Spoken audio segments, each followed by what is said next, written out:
នេះគឺជាទស្សនវិជ្ជានៅទំនប់ទឹកមួយមករាក្នុងរដូវវស្សាកាលពីភ្ជុំធំហើយចង់ដឹងថាការភ្ជុំធំនោះមានបងប្អូនយើងទៅទស្សនានៅទីនោះច្រើនយ៉ាងណាកុំភ្លេចតាមដានវីដេអូនេះដល់ចប់ផងហើយ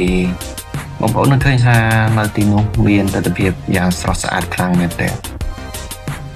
ជំរាបសួរសួស្តីបងប្អូនទាំងគ្នានេះគឺជាការធ្វើដំណើររបស់ខ្ញុំទៅលេងទំនប់ទឹកមួយមករានៅពេលល្ងាចតែចេញពីផ្ទះទៅជិះតាមផ្លូវលំដែលសម្បូរទៅដោយផុកដោយសារតែភ្លៀងខ្លាំងមែនតើហើយស្រុកខ្ញុំនេះគឺសម្បូរទៅដោយដីក្រហមបាទគឺតាមផ្លូវមានតែដីក្រហមនេះអត់មានផ្លូវបេតុងផ្លូវចាក់កៅស៊ូដូចគេទេឥឡូវយើងកំពុងតែធ្វើដំណើរទៅហើយគឺយើងធ្វើដំណើរតាមផ្លូវក្រាលគ្រួសក្រហមបាទបែកផុកតិចដោយសារតែមេឃភ្លៀងខ្លាំងពេកហើយឥឡូវវារាំងហើយអញ្ចឹងវារៀងស្ងួតបន្តិចយើងធ្វើដំណើរកាត់តាមផ្លូវក្នុងភូមិមានដើមចេកដើមអីអមសងខាងដើមត្នោតអីចឹងទៅហើយយើងទៅនេះគឺទៅ5 6 7នាក់ដែរណាបងប្អូនបងប្អូនហើយពួកគាត់ទៅហើយទៅមុនណានៅខ្ញុំនេះនៅក្រោយគេហើយ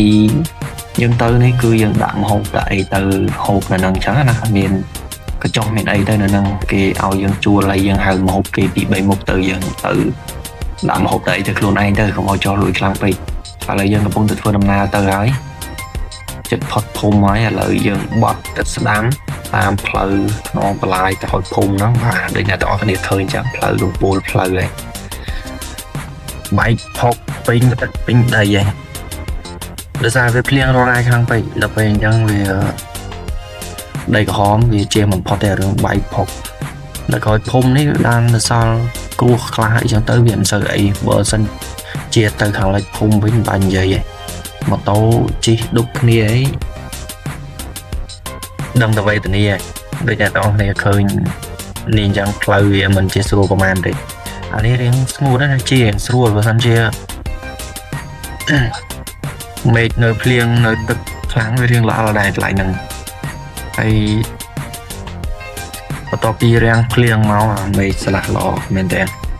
ហើយយើងធ្វើដំណើរបន្តទៅទៀតឲ្យចិត្តផុតភូមិហើយយើងធ្វើដំណើរនេះជិះមើលគយគន់ទស្សនវិជ្ជាតាមដងផ្លូវខាងឆ្វេងស្ដាំអញ្ចឹងណាហើយបងប្អូនយើងគាត់ល្ងាចគាត់ជិះម៉ូតូដើរលេងច្រើនពិសេសក្មេងឡោះកំមុំអីចឹងទៅគេមានគ្នាមួយក្រុមគេទៅឥឡូវយើងធ្វើដំណើរបន្តទៅទៀតហើយអ្នកខ្លះគេទៅលក្ខណៈគ្រួសារសង្សារទៅតែខ្ញុំទៅនេះគឺទៅលក្ខណៈជាគ្រួសារបងប្អូនដែរមានសង្សារសង្សួយទេអ្នកទាំងអស់គ្នាយើងទៅទិញអីហូបជុំគ្នាចឹងទៅអង្គុយកញ្ចុះតែទឹកលេងចឹងណាហើយចង់ដឹងថាមានមនុស្សច្រើនយ៉ាងណាអ្នកទាំងអស់ឡើងតិចតាមបានវីដេអូនេះផងហើយមុននឹងទៅដល់យើងអង្គុយគុណទេសភាពតាមវាស្រែវាស្រូវមាត់បន្លាយតាមផ្លូវដែលសម្បូរទៅដោយភក់ជួមនេះផងអ្នកទាំងអស់គ្នាដោយសារតែនៅនោះវាមានកញ្ចុះបដែតទឹកទៅហូបចុកអីនៅក្នុងទឹកបានឆាយចឹងណាបងប្អូនចេះបងចេះប្របួយទៅហ្នឹងបើសិនជាកន្លែងផ្សេងវាអត់មានកញ្ចុះបដែតទឹកទេមកជ្រៀននេះវាមានតែកញ្ចុះឲ្យនៅមួយកន្លែងចឹងណាគួយហូបអីចឹងទៅប៉ុន្តែនេះវាមានកន្លែងនេះទៅនេះទំនប់មួយមករានេះវាមានកញ្ចុះហ្នឹងយើងអាចបដែតទឹកទៅដល់ឆ្ងាយយើងមើលទៅដល់ហ្នឹងទៅមុខទៀតអ្នកទាំងអស់គ្នានឹងឃើញទស្សនវិជ្ជាកញ្ចុះបដែតទឹកហ្នឹងមានច្រើនបងប្អូនយើងទៅហូបអីច្រើននៅហ្នឹងតែគាត់អង្គុយហូបអីនឹងកញ្ចុះបដែតទឹកឥឡូវយើងមកដល់សំណង់ចាស់មួយមករាដែលសល់តាំងពីជំនាន់ពលពតអ្នកទាំងអស់គ្នានេះជាសំណង់ចាស់នៅសល់រហូតដល់សប្តាហ៍ថ្ងៃហ្នឹងគឺរឹងមាំមែនទែនអ្នកទាំងអស់គ្នាសល់ពីជំនាន់ពលពតរឹងមាំមែនទែនប៉ុន្តែគេអត់សូវបើកទឹកឲ្យហូរខ្លាំងនៅក្នុងសំណង់ហ្នឹងទេគេធ្វើទំនប់ទឹកមួយទៀតនៅខាងជើងដើម្បីស្ទាក់ទឹកហើយនឹងមានលូមួយរំដោះទឹកព្រោះដោយសារតែសំណង់នេះវារៀងយូរឆ្នាំដែរហើយអញ្ចឹង គេមិនសូវហ៊ានបើកទឹកប្រហែលទេខ្លាចវាមានបញ្ហាមួយឬក៏យ៉ាងណាយើងមិនដឹងដែរអញ្ចឹងណាឥឡូវបន្ទាប់ពីយើងមកដល់យើងផ្សាយម៉ូតូផ្សាយអីហើយគឺយើងដើរចូលមកក្នុងបើយើងជិះចូលដូចគេដូចឯងក៏បានដែរគាត់ដល់ពេលយើងចូលអង្គុយហូបអីនៅនឹងកញ្ចក់ទៅម៉ូតូយើងគឺវាហានិភ័យវានៅក្រៅហានិភ័យបើស្អីយើងផ្សាយនៅកន្លែងសំណង់ចាស់មិញយើងផ្សាយតែ2000មកយើងដើរតែ100ម៉ែត្រជាង200ម៉ែត្រហ្នឹងគឺយើងមកដល់កន្លែងសំណង់ថ្មីកន្លែងមានទឹកហូរហ្នឹងទៅ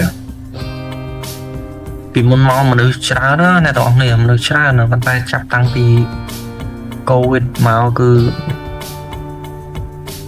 មានអារម្មណ៍ថាវាស្ងាត់ហ្មងអត់សូវមានមនុស្ស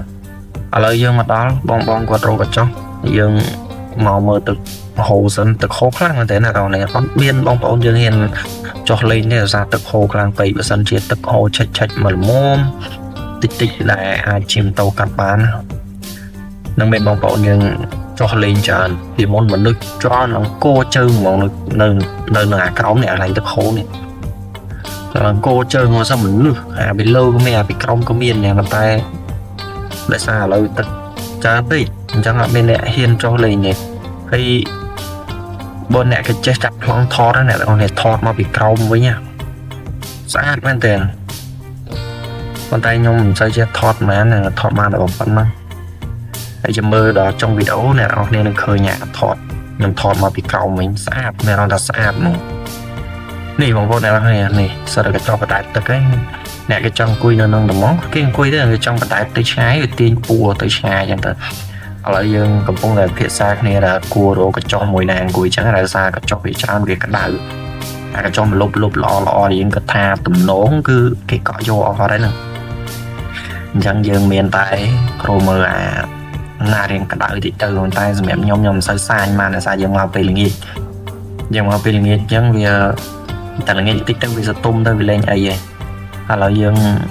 កំពុងតែភាសាគ្នាថាគួរចូលកញ្ចក់មួយណាឥឡូវយើងវិភាសាគ្នាត្រូវហើយយើងចូលកញ្ចក់មួយហ្នឹងឯងទៅមកគឺចោះនឹងដដែលហ្នឹងឯងក្បែរខ្លួនហ្នឹងចោះទៅតិចទៀតយើងនឹងបតែទៅឆ្ងាយនេះហើយយើងមកនេះយើងដាក់ហូបដាក់អីមករៀងខ្លួនអីមិនមែនរៀងខ្លួនចាំយើងដាក់ហូបដាក់អីមកខ្លួនឯងហ្នឹងទៅខ្លះសេអាជាតិចតួចចឹងណា GZ អ្នកនរនេះស្គាល់ GZ ទេហើយយើងហៅហូបគេតិចតួចល្មមទៅវាបានហើយដោយសារកញ្ចក់គេយកថ្លៃថោកទេសិនជាយើងហៅហូបហើយគេថែមអញ្ចឹងណាមានន័យថាយើងមកអញ្ចឹងវាសុបាយម្យ៉ាងដែរខ្ញុំផ្សាយអារម្មណ៍ពេលល្ងាចអញ្ចឹងណាអានេះវាមនុស្សមិនតន់មកច្រើនប្រហែលទេដោយសារនៅរៀងក្តៅចាំមើលទៅមិនសតុំតិចទៀតម៉ោង4ជាងម៉ោង5អីហ្នឹង5ជាងអីហ្នឹងចាប់ដើមមនុស្សមកដូចអ្នកទាំងគ្នាឃើញចឹងមកជាងទៀតមកសើមនុស្សតែគាត់ថាវាមានអ្នកចុះលេងទឹកដោយសារទឹកវាច្រើនពេក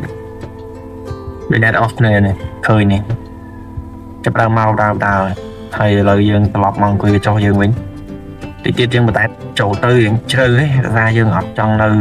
ញ៉ៃទៅក្រៅទេយើងទាញពួរចូលទៅក្នុងទៅយើងហូបមានអារម្មណ៍ថាវាយើងសប្បាយចិត្តណាស្រស់ថ្លានេះតែអ្នកអស់គ្នាឃើញចឹងទាញខ្សែពួរមកដល់កតាលទឹកឯងវាម្យ៉ាងដែរដោយសារនៅនេះយើងអាចបដែតអីបានចឹងទៅក៏ចុះវាអត់នៅញ៉ៃនឹងមាត់ផ្លូវមាត់ទឹកនៅខាងហ្នឹងនិយាយទៅអ្នកមកអង្គុយកញ្ចក់នេះអាចបដែតបានចាំឲ្យកញ្ចក់គេឲ្យបដែតបានគឺគាត់បដែតតែគាត់អត់សូវនៅមាត់ច្រាំងប្រហែលទេអញ្ចឹងអ្នកនរគ្នាដែរនៅមួយជំនាញនេះ